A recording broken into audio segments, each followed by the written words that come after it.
Israel striking in Qatar's capital of Doha. It happened yesterday afternoon, their time, targeting senior Hamas leaders involved in the Gaza ceasefire negotiations.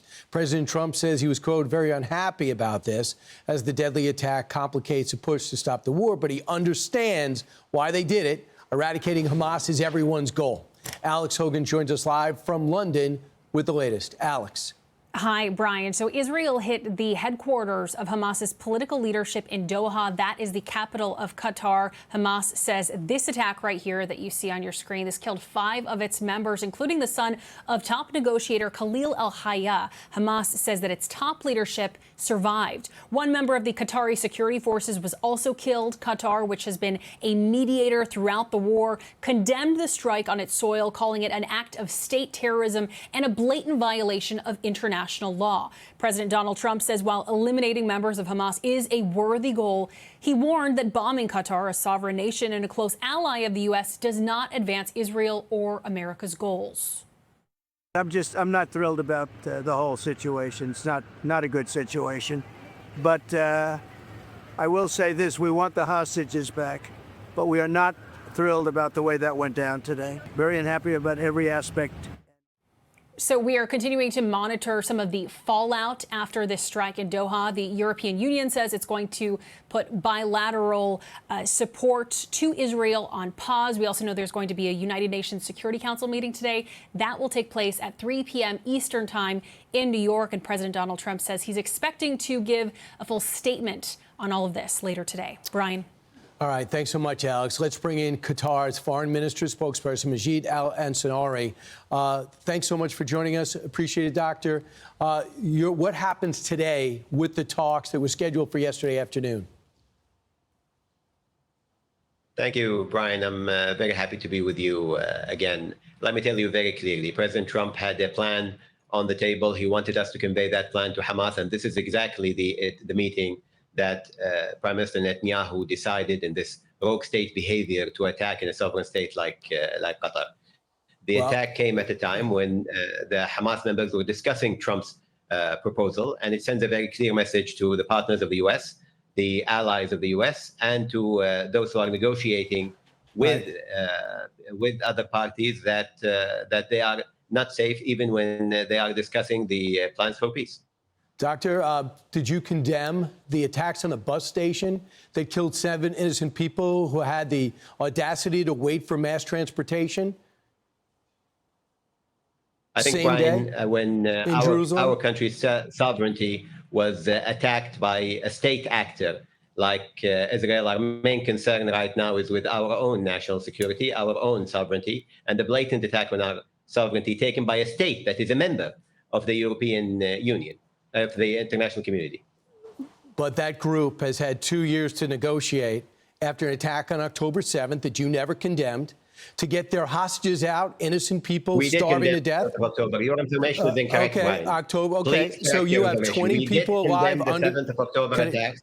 We did condemn these attacks, and the blatant misinformation campaign by Prime Minister Netanyahu to try to put Qatar in the middle of this will not work. On the 7th of October, the leaders of Hamas were not in Doha. They were brought to Doha for the negotiations that were held between Hamas and Israel with the support of the United States. But they live there in luxury. Let me make it very clear again. On the 7th of October, the images of the Hamas leaders, that was not in Doha. It was somewhere else. They were brought to Doha to discuss the hostage release. I didn't bring up the images. But the misinformation by Prime Minister Netanyahu in order to justify this attack will not fly with the Qatari government. I'm very sorry. True or false, before this meeting, they were supposed to live, the deal was essentially give up all the hostages for a ceasefire. And they said that this adds up. This offer is essentially, of course, they get Palestinian prisoners back. They said this offer adds up to capitulation. That was the premise leading up to this.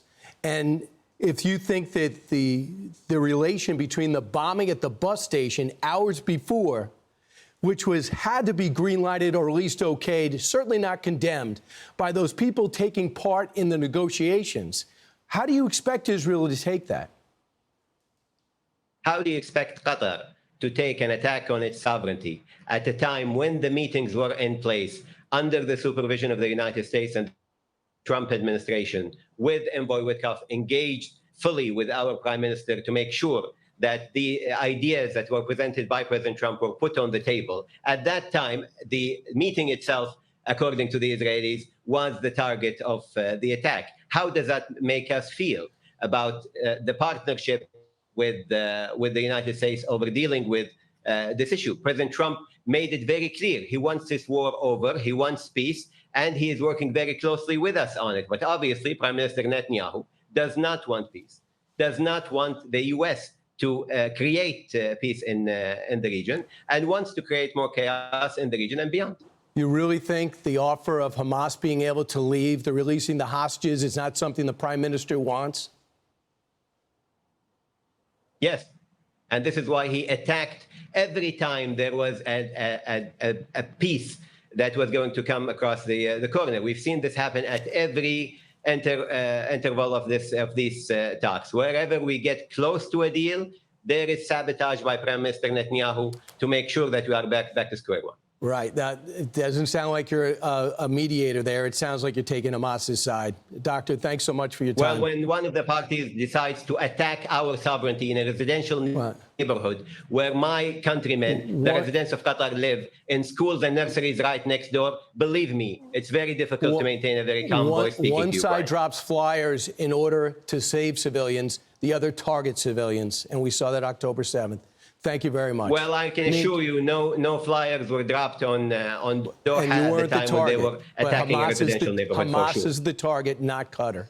Thanks so much. I know you have to always keep saying that, but this is the sovereignty of our country, and it's a residential neighborhood in Qatar. It is not Gaza. This is our country, and this is an attack on our sovereignty. The target was Hamas, not Qatar.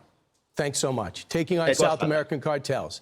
I'm Steve Doocy. I'm Brian Kilmeade. And I'm Ainsley Earhart. And click here to subscribe to the Fox News YouTube page to catch our hottest interviews and most compelling analysis.